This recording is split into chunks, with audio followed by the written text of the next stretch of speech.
Dito sa PTM at gusto po i-acknowledge sa presence po ng ating mga executive officers, Prabubot, Mangpe, sa Professional High School, kay Sir Dominic, at kay Sabay ng PTM. So bago po natin simulan ngayong umaga, at po ay nangyayon tumayo para po sa isang fighting panalangin at pagbubunahan ng Master Teacher sa English Master, Ma'am Ray Mati Vicente. Ibigay mo sa amin ang buhay. Bakit po namin, Panginoon, sa ngayon, napakainit ng panahon. Pero nalalapit po kami ligtas sa hindi na init na aming naranasan. Panginoon, sa umagang ito, humihingi po kami ng kapatawaran, anuman ang mga nagawa namin pagkukulang. Laging po man ay sasalita at mga bagay na hindi namin sinasadya na nakasasakit kami ng damdamin ng aming kapwa. Sa umagang ito, Panginoon, basbasan mo po kami lahat mga rito, ang mga teacher applicant na gusto mong bahagi, maglingkod sa birthday, at ang mga head teachers, master teachers at ang pamunuan ng PTM at ng San Jose National High School, na Panginoon ay patuloy mo agaluhin ang iyong karunungan sa bawat isa sa amin. Jesus Ian Chubate. Salamin na naman po ang ating mga YC, si Ma'am Eunice. Dito po si Sir Felipe. Okay, so, tuloy-tuloy na po tayo para po agad makita po natin kung ano magiging tagay ng ating masusunod na magawain. So, sa po muna ang welcome message para po sa aming Head Teacher 6, Assistant Principal for Junior High School, Ma'am Eunice P. Osorio. Dito lang ito sa inyo. Three department heads and master teacher of Pedro Pinzola Senior National High School. To the department head and master heads and master teacher of San Jose National High School. To the administrative officer of PPMS MNHS, Reyna Barcelona. To the Administrative Officer 2 of San Jose National High School, Sir Dominic Barcelona. To the Administrative Officer 2 of Ubog National High School, Ma'am Laylay. Teacher applicants, good morning. Good morning. On behalf of the PPMS MNHS administration, I welcome you all to this San Jose East District Orientation for Secondary Teacher 1 applicants. Now later, we have different resource speakers regarding these matters, followed by the breakaway sessions. So my message to the applicants, consider yourself that you are one of the most proficient and resourceful candidates for this position. Good luck and please feel comfortable. Good morning. Tuloy po tayo. Bago po ibigay sa atin ang criteria o ng mga guidelines po para po sa ating pag-apply po ay papakilala po muna ng ating mga administrative officer ang mga magiging panel po sa ating gagawin demonstration teaching. So nakita na po natin si Sir Reyna S. Barcelona, Administrative 4 ng PTM MNHS. Hello, good morning.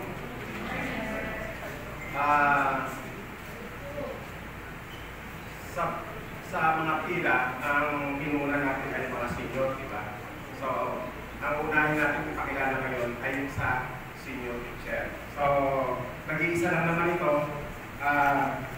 May I call Sir Adrian Antonio Cusano, Master Teacher 2. And then we have the English Department, Ma'am Estrella Priscio, Head Teacher 3. Ma'am Pinky Nagbalie, Master Teacher 1 in English Department. Sa PLA Department naman po, ang ating Ma'am Eunice Osorio, Head Teacher 6, Designated Assistant Principal for Junior High School. Ma'am Lalit Enriquez, Master Teacher 2, ng PLA Department. We have the Araling Panlipunan, Ma'am Marilyn Pantone, Head Teacher 5, Ma'am Marilyn, and Ma'am Wilma Vicente, Master Teacher 2. Sa ESP Department naman po, Ma'am Tantoko, Ma'am Fatima Tantoko, siya po ay assigned sa Blue National High School as Master Teacher. Hindi lang po una sa PPN, sa Pedro T. Indion Memorial National High School. Sa Filipino Department, ang ating magaling na MC, of course, Sir Randy Basister, Master Teacher 1. Mathematics Department, Sir Jody Tulyao of Math Department. Sir Norman Gorospe, Master Teacher 1, ang ating mathematician. Sa MAPE Department po naman, papakilala ko na rin po kahit wala siya dito, nasa MRA po siya, si Mary Jane Tagoy, Head Teacher 6, nasa MRA po siya. And the last, sa Science Department, Ma'am Agnes Delgado Perez, Ma'am Laila Ordonio Cumia, Master Teacher 2. Isa po siya sa pioneer ng Pedro Emilio Senior Memorial National High School. And the last, Ma'am Melissa Saulong Kamua, Master Teacher 1. Sila po ang magiging panelist nyo sa demo teaching. Kilalanin nyo na po. Hindi ko alam na kailangan pala papunta head teachers na wala naman yata dito nung nagpunta. And 14 master teachers sa junior high school and 3 master teachers sa senior high school. Medyo marami kasing mga activities ngayon sa school, kaya ang ginawa ng mga heads ay nagpadala ng isang representative lang ng bawat level, subject area. So we have right now na nandito ay papakilala ko na rin pala yung mga applicants namin, makita nila. Ang Master Teacher 1 ng MAPE, si Ma'am Cielo Kaugma. Ang Master Teacher 2 ng AP, si Ma'am Nek Gante. Ang Master Teacher 1 ng Filipino Department, si Ma'am Mel Silvano. Master Teacher 1 ng TLE, si Ma'am Relin Bating.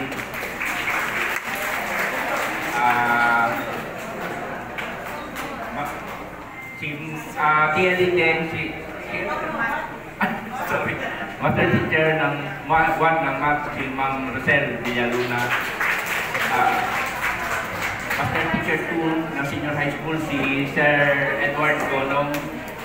Master Teacher 2 ng Science, si Sir Don Soriao. Meron pa ba akong hindi natawag? Okay na, ito na. Ito lang mga magagaling namin mga na lab ako, kaya sila pumunta. Yung iba hindi ako lab eh. After this orientation, yung applicants ng San Jose National High School, kasi hindi pa naka-ready yata yung papasukan na classroom, na subject, at kung ano ang topic. So, we will advise all applicants of San Jose National High School na after ng orientation, until mamayang hapon siguro or anytime, bukas, pwede kayong pumunta sa school at hanapin yung mga head teachers or master teacher para makuha ninyo talaga yung time, yung topic, para makaprepare na kayo ng lesson plans ng Sabado Linggo. Ang tentative na napag-usapan namin for demo teaching sa kalaman ng mga applicants ng PTM ay next week, March 19, 2021. That's Wednesday, Thursday, Friday. So meron pa kayong bukas mag-prepare Saturday, Sunday, Monday, Tuesday ng inyong mga lesson plan. Good luck na lang dun sa... Ay, thank you po ma'am, sorry. Palagay ko hindi niya kinaya na mag-prepare pa. So yung isa na lang ang inanuan niya. Nagsabi naman sa akin before. And... ano pa ba? Sige, mamaya pag-usapan ulit yung ano. So, I will turn the mic for ano na ba? Ano? Siya ang division Leo. Hindi kasi siya ay simula pa nung na-establish yung pagkakaroon ng mga EO sa bawat district, sila na yung mga first batch kaya alam niya na yung paano sa mga recruitment ng mga ano natin, yung personnel. For now, kasi ang TRF, simultaneous na ginagawa buong Occidental Mindoro, nag-schedule sila nung Tuesday, so wala kami magawa kundi sumabay dito. So ang nangyari, hindi pa tayo nakakapag-orientation, nag-ano na tayo ng TRF, di po ba? So ngayon, isa na lang ang kailangan namin para mabuo yung ano, yung demo teaching. Yun ang pangalawang goal namin kaya nagkaka-orientation para ibigay sa inyo yung schedule nyo, kung anong topic nyo, para sa pag-prepare ng lesson plan. Sino dito, patanong mo pala, ang nakattend na dati ng orientation? So meron na 1, 2, 3, 4, 5. More or less, alam nyo na kung paano kinocompute. Yung mga applicants sa San Jose National High School, nung nag-TRF sila sa amin, binigay ko yung Depth Order number 007. Yun yung ano, ewan ko kung binasa din naman ng mga container. Sabi ko kasi, basahin na, lalo dun sa pag-i-score, para more or less ay alam na ninyo kung paano. Kasi yun din naman ang di-discuss dito kung paano yung ano. So, yung 5, okay na rin yun. So, yung iba, ibig sabihin, wala pa kayong knowledge kung paano kinocompute. Sino dito ang nag-apply last year ng junior na senior naman ngayon? Parang ganon. Wala. Lahat ay ano, sige, okay. Ay, oo nga pala, Mr. Tsaka si Jesus. I bet di kayo tumaas kanina, tinatanong ko na ano. So alam natin ninyo, may idea natin kasi nakatin na kayo dati na orientation. Kasi sila dati, sa junior sila, so may orientation sila last year, ngayon naman, kakay naman sila sa senior. Kaya kailangan nilang mag-demo teaching ulit para sa senior. Hindi nila pwedeng ipa-retain yung demo teaching nila last year kasi ang demo teaching nila last year ay sa junior. Magkaiba ang demo teaching ng junior at saka ng senior. Kaya, tapos ito yung sinasabing ano, yun, itong teacher reflection, yung natapos na natin. Yung gagawin nating ano, demo teaching, ito yun. Ang maximum na possible ay 35, yung sa TRF ay 25, tapos dun sa education training experience, 50, 10, 10, total of 100. So ang maximum na makukuha nyo, pwede nyo makuha ay 100. Pag meron kasing hindi nakakabot doon, pero alam ko, ang minimum na points para masama kayo sa roster of qualified applicants ay 50. Pag umabot kayo ng 50, halimbawa, na-perfect nyo ang classroom, 35, tapos na-perfect nyo rin yung TRF, so 60 na yan. Automatic masasama na kayo sa roster ng qualified applicants. Ngayon, meron akong sa amin sa San Jose National High School, nag-schedule nung TRF nung Tuesday, hindi nakarating, para na 4-5 sila. So, automatic yun. 35. parang hindi na aabot, di ba? Kasi wala na sila kagad na yung teacher reflection mawawala ng 25. So 75 na lang. Kailangan nilang ma-perfect lahat itong mga, siguro, na ano-ano nila na hindi aabot. So, hindi na rin sila magano. Kaya na ma-perfect nila ang demo teaching, ma-35 nila. Hindi na sila aabot sa, sa minimum requirement. Ang point nyo doon sa education, zero siya. Zero. Tataka kayo, bakit? Straight naman ako, bakit zero? Ano pag nakita nyo? Kasi, bachelor's degree, yun ang pinaka, base. Yung pinaka-base niya. So, graduate lang kayo, zero kayo doon. Habang tumataas ang increment ninyo, doon lang kayo magkakaroon ng points. Pag kanina may 6 units na rin pa kayo na masteral, di 7 yun, ima-minus mo yung baseline ng 6. So 1 ang ano ninyo, ang points. May score kayo na 2. Pag nag-increment kayo ng, after, ang ibig sabihin after na mabawas yung 6 sa education, pag ang point nyo ay 10, pag nabawas na yung 6, so 4. Dito kayo mapata, 4 to 5 increments, meron kayong score na 4. Kung umabot kayo ng 18, minus 6, 12, nandito na yun, 10 or more. Sagad na kayo. 10 points sa makukuha yung grade doon. Ang training, 5 years prior lang ang ikakawin natin. Tama ba? 5 years sa training. Kaya kung mayroon kayong mga training mga 6 years ago, 7 years ago, hindi na makakount yun. Why?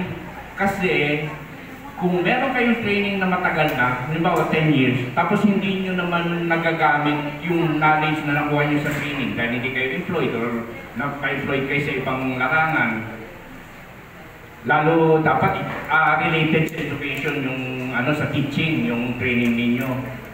Parang magiging obsolete na yun, di ba? Kasi parang sobrang tagal na, malilimutan nyo na yung na-train nyo doon. That's why ganun ang rationale doon. Kaya 5 years lang ang pwedeng i-count. 5 years prior ng training, yun lang pwede. So, sa susunod, kung meron man kayong magkalkal kayo ng mga ninyo, yung mga lumang mga training, pwede nyo lang isama. Kasi hindi rin naman malalagyan ng points yun. To 16 hours, meron kayong 2. Automatic, 2 na yun, yung nyo doon? Minus 1. Minus 1 pala, kasi ito nga pala ang base. Ito, tama. Kung may 8 hours to less than 16 hours kayo, 2 yun, minus 1. 1 ang point ninyo. Pagdating dun sa parang wala yata, wala pang 1, 0 pa rin yun. Kasi, training. 2 to 3 increments, saka na kayo magkaka-2. Ngayon, yung sinabi ko sa inyo kanina, dahil 8 hours lang ang training nyo, less than 16 hours, 2 minus 1, 1 lang yun. So pagpatak doon, wala pa. Kasi kailangan minimum doon, 2 to 4, saka na kayo magkakaroon ng 2. So ganun yun, mababa naman. Pag nagkaroon kayo ng 56 hours of training and less than 64 hours, 8 minus 1, 7. So pagdating doon sa rubrics, 7, 2, 4, 5, 6, 7, ano na yun, nasa 6 na yun, meron na kayong 6 points. So ganun ang training. Na qualification for teacher 1, diba, appropriate training. Tapos sa experience, appropriate experience. Sa education, yun din po, appropriate. Yung course nyo sa, appropriate dapat dun sa ina-apply yung job. So kapag God, ay wala naman po, sa training po yun, wala naman po relevance yun sa teaching, hindi rin po siya natin magkakaroon lang po ng relevance yun kapag nandito na tayo sa DepEd. Kasi kasama po sa Angal po ay kasama sa binabudgetan ng DepEd para sa uplifting ng mga employees niya. Kung saan kasama sa curriculum ng DepEd na mismo. Pero sa applicants po, pag mga training, wala po siyang relevance sa teaching experience natin. So hindi po siya kasama. Doon po sa training, halimbawa sa tawag dito sa senior high, ang NC po natin na halimbawa nang apply natin senior high, dinagay tayo ni A o Nick sa UMS. Pero ang training natin ay bread and pastry, hindi po siya makakount doon sa strand na nilagay ng base doon sa inyong transcript of records. Ano po? Kung yun ay pwede po siyang mag-count kung makikipag-usap kayo kay Sir Nick na dalhin kayo sa TBL blended pastry. Hindi na kayo doon sa Yums. Kuha niyo po. Tanong. Ang minimum requirement ni CSE sa Teacher 1 is bachelor's degree. Ito po. Kung mapapansin niyo po, bachelor's degree secondary education or bachelor's degree plus 18 professional units in education with appropriate major, makikita po natin sa increment table natin, ang bachelor's degree ay meron siyang 6 points. Yung sinasabi ni Sir Nick kanina na po, 6 points. So, dahil ang minimum requirement ng CSE is nasa 6 point ng increment table, kapag ang ating requirements, ang ating qualification ay nandun lang, meron kayong 6 doon sa increment. I-less po natin yung 6 na minimum requirement ng CSC. So kapag tayo po ay bachelor's degree lang, ibig sabihin, ang education point natin 0. Ano po? Dahil nga po dito sa CSC requirement, dahil meron tayo, ang CSC requirement ay 6. I-release po natin yung doon sa ating nakuhang requirement doon sa application natin. Ganoon din po sa training. Sa training, not required. Doon sa increment table natin ng training, 0 to 8 yata, 8 hours is 1 point. So, ang training base dito sa requirement ni CSC is, pagdating natin doon sa increment table natin is 1. So kapag wala tayong training, yung 1, meron score na rin kayo na 1, pero i-release pa rin natin itong 1 ni CSC, kaya 0 din po ang ating training. Ano po? Kuha po. Para saan? Dinagdag ko lang po doon sa para baka magtataka kayo bakit pinamainusan ni Sir Nick. Yun po, doon ang gagaling yung inililes natin doon kasi ang minimum requirement ni CSC ay ito. Ano po? Sa inyo ng mga AO, yung inyong folder. May nakalagay na doon na score sheet. So, pag pinakita sa inyo, pag ipipirmahan nyo yun ibig sabihin, approve sa inyo yung score na nandun. Kaya dapat malaman nyo rin itong DepEd Order number 7 para maalam ninyo sa inyong sarili kung ano na yung score ninyo. At pag meron kayo nakita na bakit ganito lang score ko, pwede nyo tanungin itong ganito po. Pwede nyo tanongin si AO bakit ito lang yung score ko. Doon pa lang. Kasi pag naibigay na namin sa division office at doon pa kayo magreklamo, wala nang bearing yun.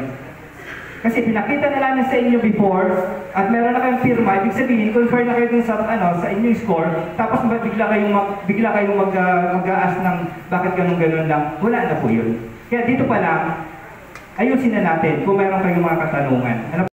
Sasabihin, retain po ako dito sa grade 2 grades, pero meron na ako idadagdag kasi nagkaroon ako ng training, nadagdagan ng education ko, baka pwedeng may dagdag. That's one thing. Pangalawa, kung halimbawa sa TRF or sa demo teaching ngayon, sabihin natin hindi kayo nakapaganda masyado, mababa ang nakuha yung grade, hindi kayo satisfied. Next year, retain yung iba, pero pwede kayong mag-take ng TRF ulit. Mag-demo, di ba? Pwede ulit kayo mag-demo. Hoping na this time, ready na kayo, alam nyo na yung wala nang kaba, may tataas nyo pa yung Ang risk lang doon, limbawa, nangangat kayo, gusto nyo isagad, tapos nag-retake kayo ng TRF, mas bumaba pa pala. Yun lang ang risk doon. Pero meron na akong mga applicants na nag-take ko rin ng TRF noong Tuesday, kasi nga mababa yung hoping din na tumaas ngayon. Kaya pwede yun, para doon sa mga bago, walang tayong time frame para doon. Hindi katulad sa training na 5 years. Doon, kahit na 10 years ago nag-sub ka o nagturo ka na basta ganun, may mga trabaho ka nung pinasukan 10 years ago na pwede yung ma-count. Wala tayong doon. Yes ma'am, anong question?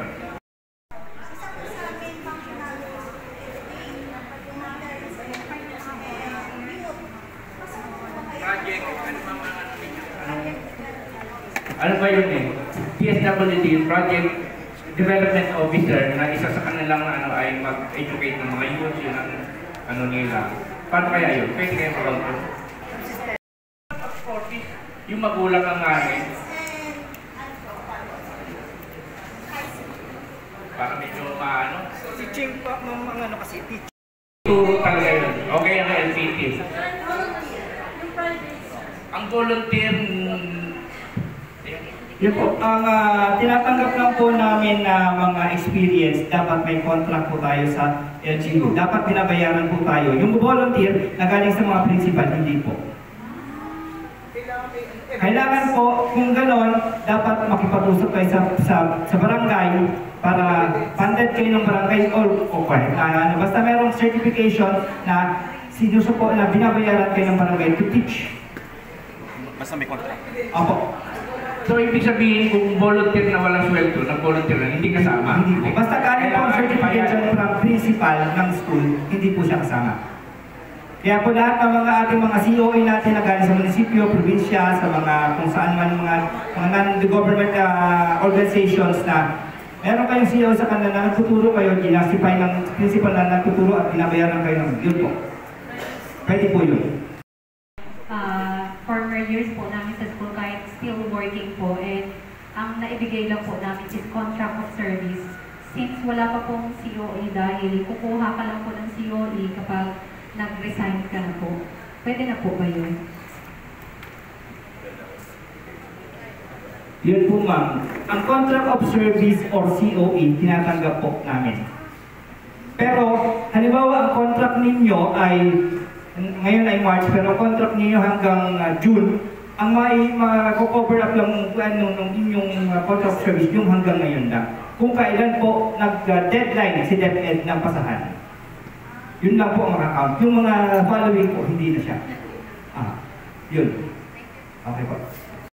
Sa training po, TEFL po, pasok po ba yun sa training, sir? Teaching English as a foreign language. Pwede teaching ko yan. Basta training lang siya. Sa training siya. Hindi siya kasama sa experience. Training din siya. Teka, clarify ko lang, ano yun? May tinuturuan kayong mismo? Hindi training yun. Ang tanong niya kung sa experience kung makakount. Hindi pwede sa kasi hindi training yun. Dahil nag-ano teaching English as a second language at as a foreign language. Online? Online. Ano ba sa yun? Sa experience? Experience parang hindi. Parang sa training kasi yun. Ilang araw ka nagturo? Diretso? Online teaching? May estudyante na ang kausap mo estudyante. So, ibig sabihin, hindi ka na tinitrain, hindi nagtuturo ka na mismo. Kaya hindi na training yun eh. Experience pa pala. So yun, basta meron kang contract yun sir, contract. Between dun sa company na naka-stated doon na natuturo ka ng English sa nampo as a yun. Pwede po. Contract po kailangan natin doon. FL at saka PEYL. 10 points po ba yun? Training po. Training kayo bago kayo magturo? Hindi po. Training lang po, certificate. Ang training? Apo. Ilang araw po yun? 120 hours po. 120 hours. Ang certificate ninyo ay? TEFL po. Teaching English to foreign. Training. Apo. Kaso po yun. Pwede po yun. Basta po yung pagtuturo, hindi siya yung katulad sa ano na, hindi talaga siya, hindi wala siyang relevance sa mga sa classroom environment teaching. Bago kayo pumirma ng confirmation ng inyong points or score, punta kayo sa opisina ng AO, i-check nyo kung okay ba sa kayo pumirma.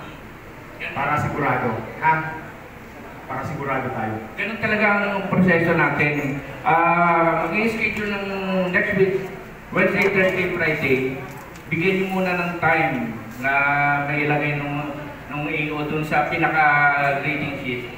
The following week, saka nyo puntahan. Kaya kami, ang ginagawa namin, ang practice namin, lapis lang ang pinapansulat muna namin doon sa sheet. Hindi pa yung final. Kasi nga, baka meron kayong na case para doon. Sir, bakit ganyan lang? I-review ulit namin. Ay, oo nga pala. O, sige, okay. So, pwede pang baguhin. After that, ang practice ko ay pag nakaharap ko na yung aplikante at sinabi niya na gano'n, nagkasundan na. So, ka dito. Yes, sir. Ballpenin ko na yun. Ballpen na lahat. Tapos, pipirmahan niya na yun. So, make it the point na may check nyo. Kasi huwag nyo asahan na, kasi tao lang din ng mga AO. Baka mamaya, sa dami ng trabaho, nakakaligtaan, meron palang hindi na. Kaya lang, ang point lang namin doon, hindi na kayo pwedeng maghabol ng papel, ng document. Nasasabihin, sir, meron pa pala akong ihabol na, wala na. Hindi na. Kung ano yung pinasa nyo, yun na yun. Hindi na kayo pwedeng maghabol ng mga baka may nakalimutan kayong certificate na may training pala ako sir ito. Hindi na pwedeng may habol. Better luck next time. Nyo na lang sa sunod yun. Ano-ano mga schedule ang mapupunta sa inyo? Sino-sino ang hahanapin yung pwede nyong lapitan para po sa pagbunot ng mga topic na po? Ano nga? Sinabi ko na TV. Sama.